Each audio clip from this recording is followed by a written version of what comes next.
Hi Falcon class, hope you are all well. I hope you enjoyed Miss Bailey reading chapter 7 to you yesterday. Here's chapter 8. I hope you're enjoying the book and I'm sure you'll enjoy this chapter too. So chapter 8 is called Everyone Dead in Nagasaki. I was overjoyed. I'd found a part of me that I thought I'd lost forever. Now, Kensuke said, beaming at me. Now you happy person, Mika-san. I happy too. We go fishing. I tell you where I find this ball. Very soon I tell you everything. Little fish not so good now, not so many. We need big fish sometimes from deep sea. We smoke fish. Then we always plenty fish to eat. You understand? The outrigger was a great deal heavier than it looked. I helped Kensuke drag it down the beach and into the sea. This very good boat, he said as we lifted Stella in. This boat never go down. I make myself very safe boat. He pushed us off and jumped in. I never ceased to be amazed at his extraordinary agility and strength. He rowed with a single oar, standing in the stern of the boat, more as if he was punting. Very soon we were out beyond the shelter of the cove and into the swell of the open sea. Clutching my beloved football and with Stella at my feet, I sat watching him and waiting for him to begin his story. I knew better than to pester him by now. The fishing came first. We baited our lines and settled silently to our fishing, one over each side of the boat. I was bursting to ask him about the football, about how he'd found it, but I dared not for fear he would clam up and say nothing. It was some time before we began, but when he did, it was well worth waiting for. Now I tell you everything, Mika-san, he said, like I promise. I'm old, but it is not long story. I was born in Japan, in Nagasaki, very big town by the sea. I grow up in this town. When I young man, I study medicine in Tokyo. Soon I am Dr. Kensuke Ogawa. I'm very proud person. I look after many mothers, many babies too. I first person many babies see in world. Then I go to London. I do studies in London, Guy's Hospital. You know this place? I shook my head. Of course, I learned speak little English there. Afterwards, I came back to Nagasaki. I have beautiful wife, Kimi. Then I have little son too, Michia. I'm very happy person in those days, but soon war comes. All Japanese men are soldiers now, sailors maybe. I go to navy. I doctor on big warship. A fish tugged on his line and took his bait, but not the hook. He went on as he rebaited his hook.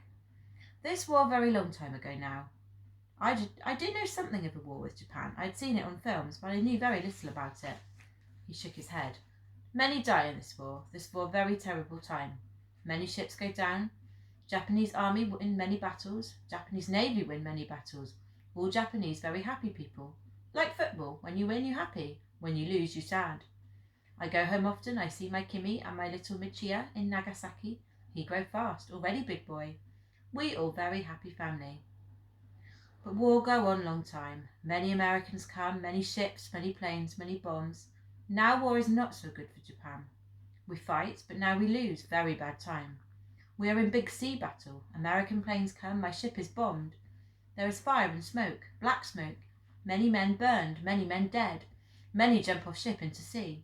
But I stay. I am doctor, I stay with my patients. Planes come again, many more bombs.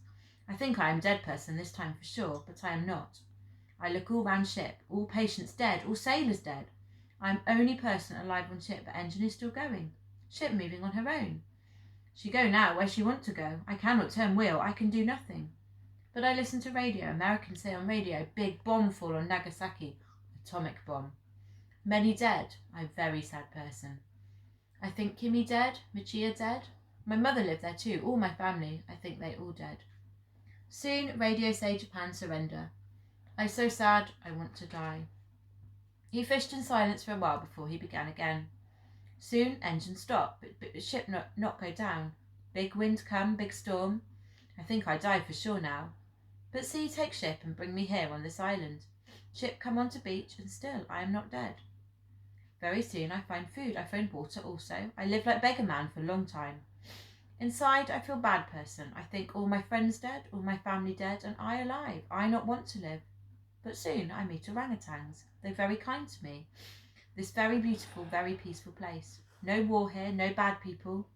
I say to myself, Kensuke, you very lucky person to be alive. Maybe you stay here. I take many things from ship. I take food, I take clothes, sheets. I take pots, I take bottles, I take knife, I take binoculars, I take medicine. I find many things, many tools also. I take everything I find. When Kensuke finished, not much left on ship, I tell you. I find cave, I hide all things in cave. Soon, terrible storm come, and ship go on rocks. Very soon, she go down. One day, American soldiers come. I hide. I not want to surrender, not honourable thing to do. I very afraid too. I hide in forest with the orangutans. Americans make fire on beach. They laugh in the night. I listen. I hear them. They say everyone dead in Nagasaki. They're very happy about this. They laugh.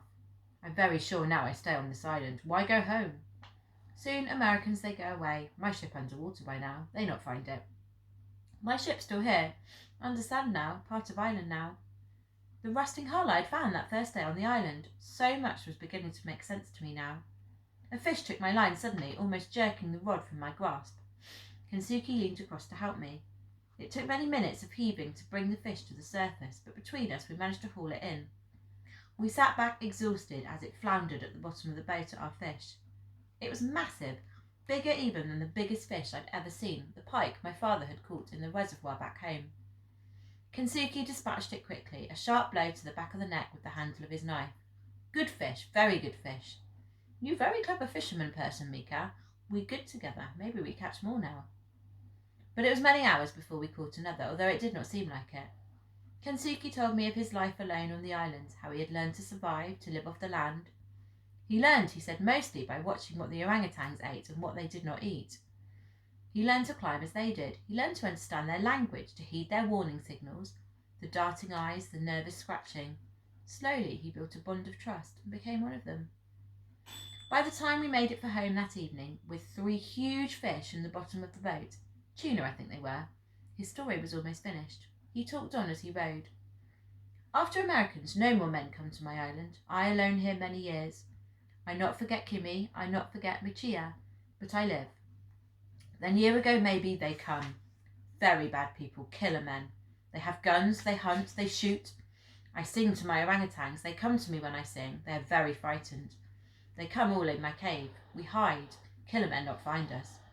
But in forest they shoot, you told me name, gibbon monkeys. They shoot mothers, they take babies. Why must they do this? I'm very angry. I think all people killer people. I hate all people, I think. I not want to see people again. Then one day I need big fish to smoke. I go fishing in this boat. Wind blow wrong way. I go far out. Sea pull me away, very strong. I try to come back my island. It is no good. I am old. Arms are not strong. When night come, I am still far away. I'm very frightened. I sing. It made me brave. I hear shout. I see light. I think I dream. Then I hear another song in dark in sea. I come quick as I can. I find you and Stella and Ball. You very nearly dead person, Mika-san. Stella very nearly dead dog. So it had been Kensuke who had pulled me from the sea. Kensuke who had saved me. It had simply never occurred to me. In morning, he went on sea, bring us again near my island. I'm very glad you not dead, but I'm very angry person too.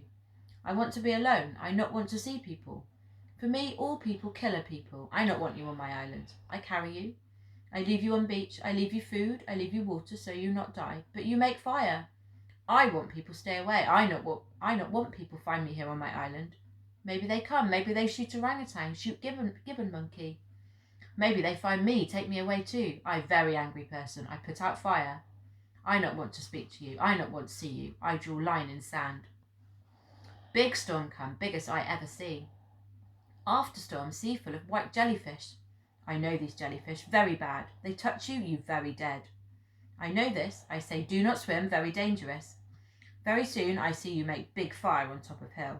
I think you very wicked person. I'm very angry now, and you very angry too. You swim in sea, jellyfish sting. I think for sure you dead person. But you very strong, you live.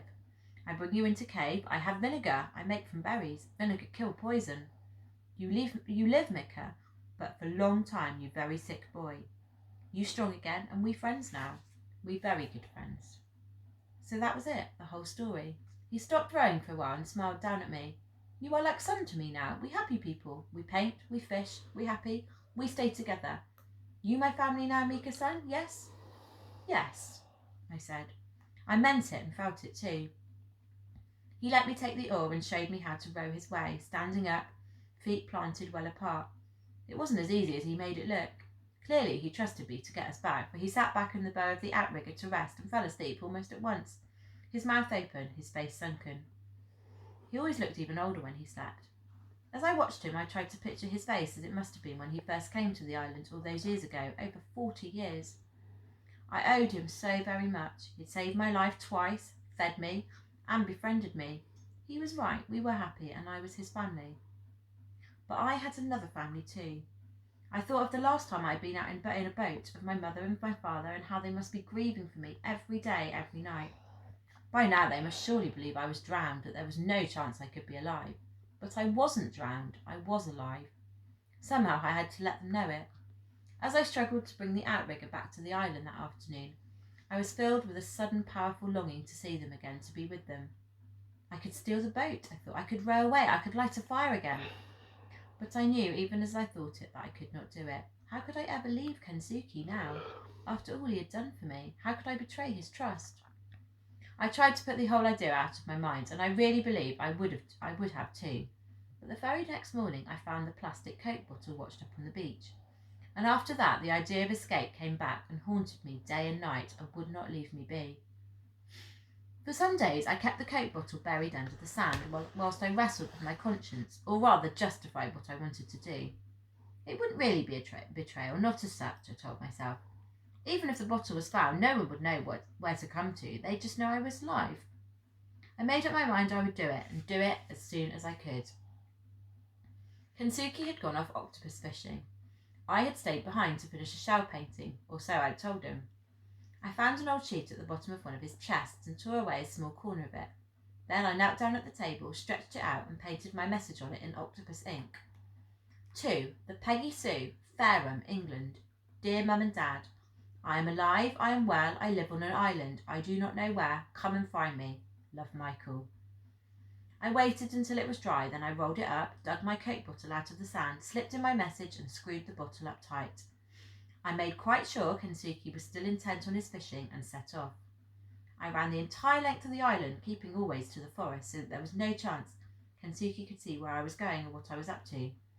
The gibbons howled their accusations at me all the way, the entire forest cackling and screeching its condemnation.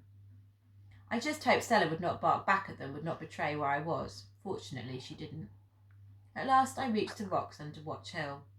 I leaped from rock to rock until I was standing right at the very end of the island, the waves washing over my feet.